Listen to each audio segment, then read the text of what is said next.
heard of the quintessential Australian stories and folklore. We've decided to share some of the lesser-known tales.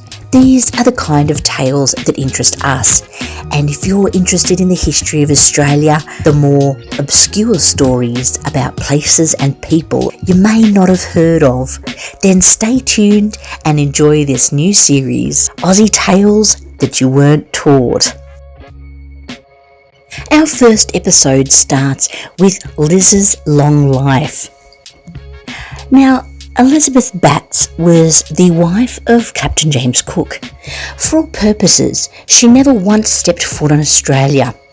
And Captain Cook, who only claimed Australia as a lieutenant, much like Bligh, was never actually a captain, not until much later title. But Cook never lived in Australia either. So despite them not really being Australians, I guess Cook was an honorary Aussie. We claim him as much as the Brits do, but he is a big factor in Australia's history, clearly. Elizabeth, who we are featuring here, is also honorary. But let's get to the beginning. It was in Yorkshire, England, October 27th of 1728. James Cook was born to Scottish agricultural labourer James Cook and his wife Grace.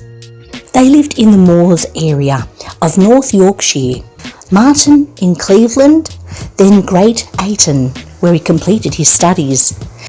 At 17, Cook embarked on an apprenticeship with a shopkeeper in Staithes. However, after 18 months, he realised retail was not his calling.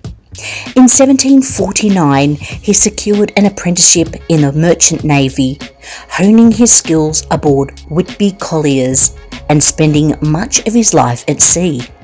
By 1755, Cook had risen to the rank of mate.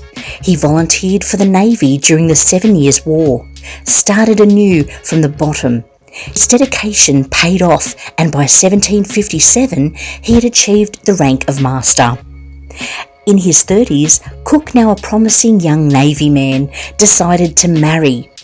In 1762 he met Elizabeth Batts, daughter of Mary and Samuel Batts. Samuel's death in the year of Elizabeth's birth left Mary a substantial fortune, including 9 properties in London. Mary later married John Blackburn, and together they managed the Bell Ale House at Execution Dock in Wapping.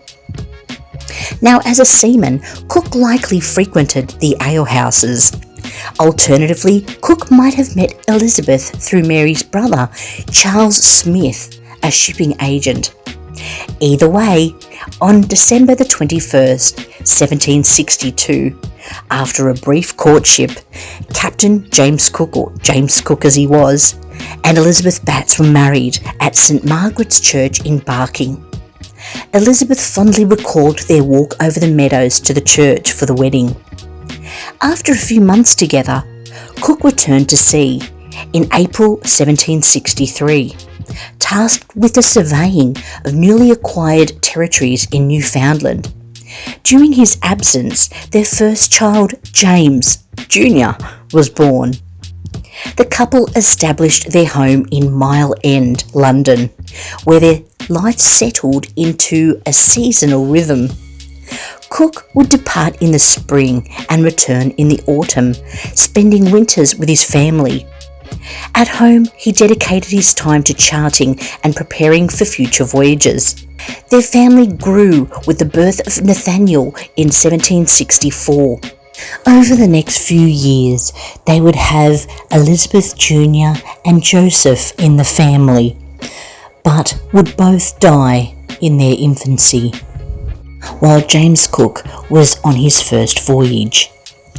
He returned in 1771, and they had George, only for James to go on his second voyage, and George passed away.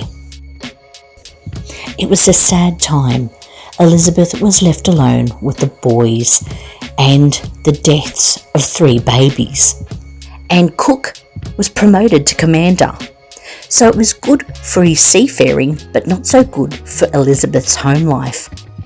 Now, Cook left for his second voyage shortly after George died, aboard the Resolution, returning in 1775.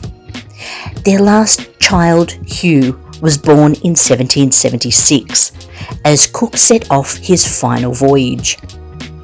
Now, sadly, we know how this ends after watching the Bligh episode. And if you haven't watched Bligh's episodes, go ahead and do so, definitely. Now, during his absence, Elizabeth began embroidering a waistcoat for James with a Tahitian cloth he had brought back.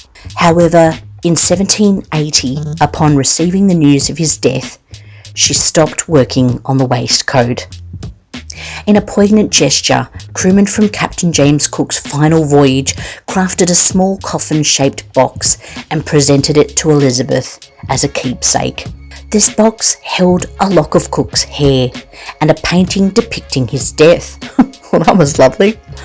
Among other cherished mementos, Elizabeth also kept a medal struck in Cook's honour and a mourning ring. In a deeply personal act, Elizabeth burned all the letters exchanged between her and Cook and chose never to remarry. Her life was marked by further sorrow as she outlived all of her children. Nathaniel perished in 1780 when HMS Thunderer sank in a storm off the West Indies. Hugh Cook succumbed to scarlet fever in 1793 while studying at Cambridge, and James Jr., who had risen to the rank of commander in the Navy, tragically drowned in 1794 after falling from an open boat. How awful. Now, it is believed of the 17 years of marriage that Elizabeth had to James Cook, only 4 of them he was present in, if you could tally that up. And she went on to live another 56 years after he passed. She lived out her years comfortably on a pension provided by King George III, funded by the sale of books about her husband's voyages. She passed away at the age of 93 in 1835. I couldn't believe Liz's story. I'd never heard it. I didn't even know who James Cook had married.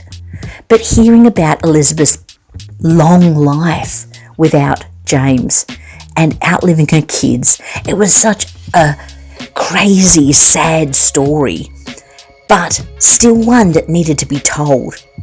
And although she did have such sadness in her life, it does say she lived comfortably in the end, and she had much of a story to tell.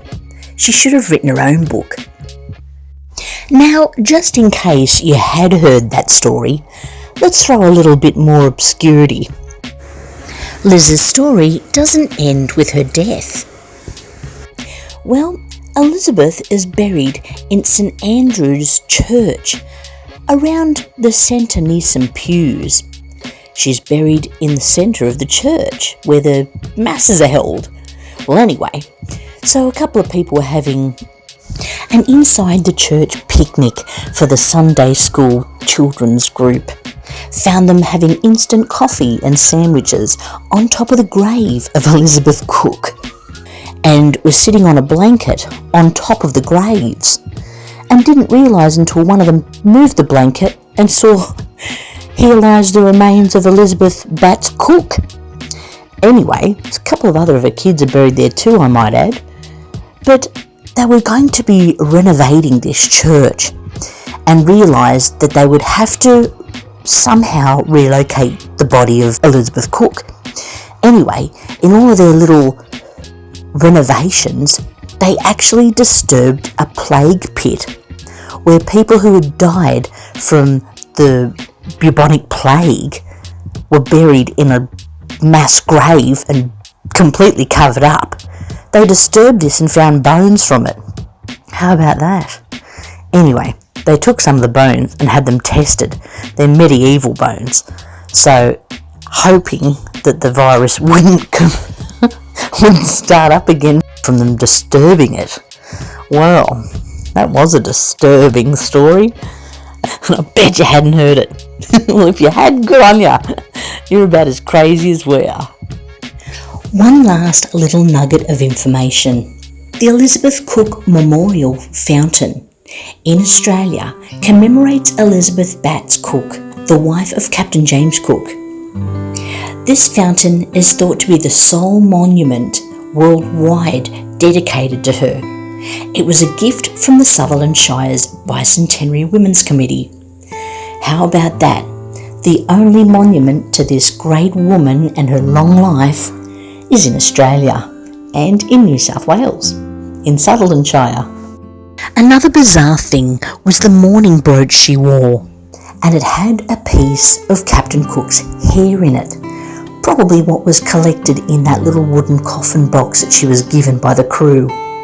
She wore that the entirety of her life, and it's now at the Captain Cook Museum in Whitby, Yorkshire, on show for everybody, as well as other Cook memorabilia. So if you ever get a chance, go down and have a look at it.